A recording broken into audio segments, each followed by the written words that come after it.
grounding. So ito yung isa sa mga natin sa Infinite Divine, di ba, na pinupush natin. And ito namang mind natin, itong brain natin, so masasabi mo na ito yung, when it comes to battery, ito yung pinaka-positive side. Ito yung positive side natin. Kasi nga itong positive sign, ito yung tinatawag na air element. So, air element, katulad sa isang puno, kapag binabayo siya ng hangin, di ba, nasa taas siya. So, nandito yung pinaka air element niya sa taas. Nasa taas yung air element mo. Kaya ito yung, dito sa taas, di ba, dito yung malakas yung hampas ng hangin. At then, yung roots mo naman, ito yung pinaka-negative na part ng energy mo. Kumbaga, ikaw yung isang energy, ikaw yung isang alkaline battery, so meron ka positive siya ka-negative. Yung paa mo, ito yung pinaka-negative na which is root, naka-root dito, rooted dito sa earth plane or sa earth surface.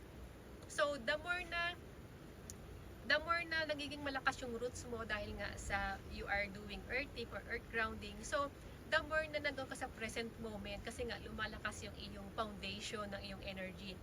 Kaya kapag nandun ka lang palagi sa bahay, let's say na nag-overthinker ka, meron kang iniisip sa past, sa future, so yung energy mo is hindi ka grounded, kaya laging lumilipad yung isip mo, laging lumilipad kung saan-saan. So parang itong brain mo, dahil nga nandito yung mga thoughts mo, di ba? Parang siyang lagi nagpo-floating. So para siyang